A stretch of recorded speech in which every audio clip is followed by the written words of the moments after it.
Hello everybody, hope you're doing well and welcome to the final video of our live stream coverage, or live stream that Kabam did yesterday coverage. I don't know if Kabam are going to drop any more information like later on today in their live stream for today. Still don't know that, and if they are, then excuse me, it's going to mean that we're going to be covering a lot more on the channel, which look, it's good, but then I wanted to focus my attention on other stuff. Like we've still got to get out today a Red Guardian buff video. We've got to also I've got to do some testing of Deathless Guillotine and largely prepare for what will be the onslaught of the Banquet Event and getting information out about that and the guide that I said I got to finish off. So there's a lot of stuff. I haven't described it was in the Discord was I'm spinning loads of plates at the moment trying to get them all spinning. Any case, right, let's chat more into the action and kind of talking about stuff. First of all, if you haven't seen the live stream that Kabam put out, it is a really good live stream. I've put the link in the description to all of the videos covering it. We did one full breakdown video, one that's specifically about mods, cheesers, hackers, and mercs, and this final one, which is about Kabam's response to the Banquet Event. Some things I agree with, some things I disagree with. And of course, that's going to be the main thing with this, is that there are going to be things that Kabam say that, you know, yeah, some hypocrisy things. It's just Kabam things. I mean, we kind of like we all get it, right? Kabam couldn't make everybody happy. That's just the facts, right? They can't make everybody happy when it comes to this, and I would say that have they done a job? Not quite sure with it. So and things that I've pointed out, you know, from last year was that by spending 5,000, I think it was 5,100 units, just over 5k or whatever it was, you were able to complete all of the final milestones of the solo event. And of course, that would, you know, by the point of about 30, whatever it is, K, you would be able to smash out kind of doing the alliance portion, which is the one there. So this is last year's. The difference is this year is that 5,000, whatever it is, units is not enough to get you all the points to get all the milestones. Granted, you do get to a degree, you get equal to the same amount as last year. You know, it's got on screen right here, like 1 tier 6 basic, 1 tier 3 alpha. Next is 6-star level crystal. Actually, no, it's I think it's abyss level this year, so it might be a slight, you know, buff with it. But you know, the sad things is, and look, the facts are, the game changes. It depreciates. Things depreciate in game. The value of things goes down. That's kind of like a given. And of course, that's very reflective of what is in the newer milestones for stuff. You know, to give you an idea, you know, here's the newer solo perspective. In that, look, tier 6 basic. You know, of course, they're in there. 5-star. Well, actually, no, it's the same as last year. But the kind of sort of in bunny ears chase meta items for the solo are kind of further milestones that get you into 117,600 points, like 7-star gifted Guardian's Crystal. Although you have to if you put less effort in, you get that from the alliance perspective. So it's very weird. I'd say that I will go with weird. I think further weird because there's a lot of things that Kabam do not address. I mean, one of the main things I've pointed out, which I haven't seen addressed by Kabam, is for the last couple of months, Ascension-based dust has been in side quest or side quest objectives or a solo event.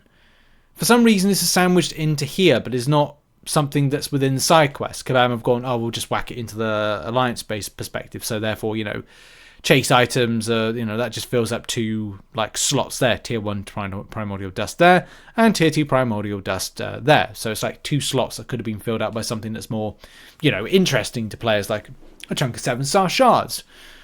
I don't know, a little chunk of a tier 4 alpha, maybe? Stuff that I think players would be more interested in. I'm not saying give them a full tier 4 alpha, but what I'm talking about is like, you know, that's of interest. Lower players aren't really able to do anything with it. Higher players are like, right, well, this is something that at least is meta within the game, and it doesn't give me just something full, but at least gives free to play an amount that is, you know, what was given out in Cyber Weekend deals, because a little bit was given out for free-to-play players to access, but the rest of it was kind of like, well, you had to spend for it. And there's still a fine line between, like, you know, what Kabam is saying with, like, hey, you know, we made it 7-star rank 3 materials. We're very, I keep saying this, non-spend, you know, not for spenders to kind of make advancements. Well, look, if you spent a lot in Cyber Weekend deals, you got from the spending portion, and then the units you got from spending on unit packs, what are you going to do with them? Sit on them? Do nothing with them? Well, no, there's some more tier 4 alpha that you could but use those units in the cash deals to get more. As in CACHE deals, not CASH deals. And a Banquet Event, as I've said, as I reiterated, you know, I would be surprised, massively surprised, if there's a non-spending player out there that is able to achieve up to is it 30? No, I tell a lie. I thought it was 90th position. That 90th position, yeah, I thought it was 30 positions, but 90 positions get a rank 2 to 3 gem. If there's a non-spender within there, you know, fantastic, and that is going to be, again, of the 97% of people that are non-spending in MCOC, that's what Kabam said, by the way, that must be 1% of 97%. 96% of the player base would not be achieving this. So if there's a chance there is one person that is non-spending that has saved up for free the units required to invest into the Banquet Event and get this, you know, fair play, massive fair play to them. And I'd like to meet them and kind of like get in contact if you indeed get this, because you are, again, a 1% within the 97%, and that's incredible. But in any case, I've diverted, you know, as I said, and as I pointed out, there are things that Kabam did not address in this particular live stream when they said about why isn't the Banquet Event good for me. So what else was in here that was just very, very important? And I think this is the thing. I do understand where Kabam are coming from, and I agree. Like, here's the thing. You know, Kabam were like, this year, we're going to make this content very much a case of, this is how you get this rank 3 6-star and rank 3 7-star, and this is why that they're taken away from Cyber Weekend to a degree and Banquet Event to a degree as being where you get the best rewards, the most meta rewards, for this time period, which is kind of annoying. But I think Kabam have done this in the past, and it's something that I think next year. Because let's face it, next year, are Kabam going to roll out a new progression title? No. Are they going to throw out more tier 4 alpha catalysts and more rank 3 7-star material options and availability? More than likely. Is it going to be a case this is a blip? Of course it is. And what are free to play, who are maybe late Paragon and Valiant looking at here? And of course, it's going to be doing stuff like Necropolis. So that's like, you know, the plan for me. Is like, my plan is to 100% Necropolis between next week. I've had to delay my schedule because more things have come onto my plate that I haven't been able to kind of get shifted. But it is what it is in us life. It happens to me and anyone else a lot. You have to change your plans. Your plans change all the time. You have to adapt. If you don't adapt, then it gets annoying. And going back to the Banquet Event based situation, and it's interesting because it's like who this affects. If you just finished becoming Valiant and say you've 100% in Necropolis, or we've done one Necropolis run, you're able to get, you know, the second rank 3 7-star, you are now Valiant, you're late Paragon. It's interesting because a lot of the rewards do not reflect those particular players from acquiring. Yes, they do, but also acquiring them easily is not there. And the Banquet Event is something that I just want to return to this particular point that I've said recently, is that if you're looking at the event for getting some of the serious meta rewards, don't even bother. If you're looking to get involved with the event to get the 7-star guillotine piece, okay, then do it.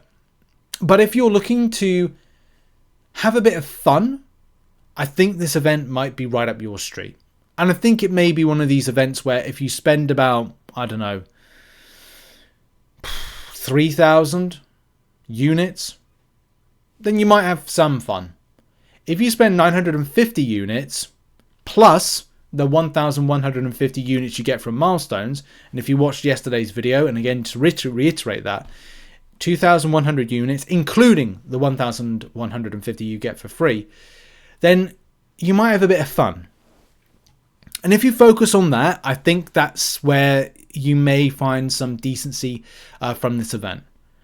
And that's the kind of, I think, the point I want to end this video on, or this particular sentiment. I don't want to make this video go on and on and on.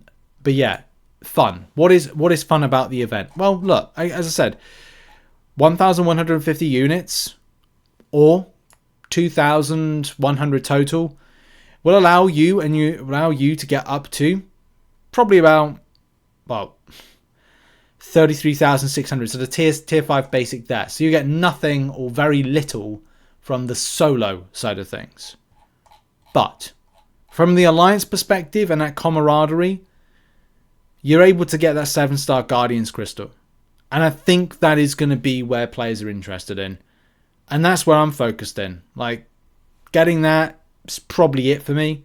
The 6-star Abyss Nexus may give me the opportunity to get Nick Fury for what feels like an exhaustive amount of time trying to get. And of course the Primordial Dust, which is important for Ascension. You may be a champion you want to ascend.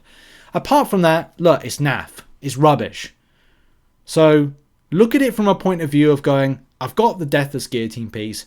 I got the 7-star Gifted Guardian's Crystal. I'm relaxed. I'm done. I understand this event is not for me this year. Next year may be better. But of course, Kabam know that players were not happy with how this went down. And you might have to prioritize Necropolis depending on where you are in the game. And of course, lower players get like a really decent opportunity. If your alliance is willing to invest, then you're picking up a 7-star, champion. And that's not half bad. So from anybody that is not, say, later Paragon, Valiant, that is not up for the fun, you're going to make some gains. And I think that's the positive to take away from this, as I choke on my spit. And in case we're in the video there, what are your thoughts on this stuff? Kabam did say that reduced unit sales will be coming. And and Hercules is less likely to be a 7-star. But apart from that, that's the video. Thanks very much for watching. Check out some other content located on screen. Have your say in the comments. I'll see you all soon. Much love. Goodbye.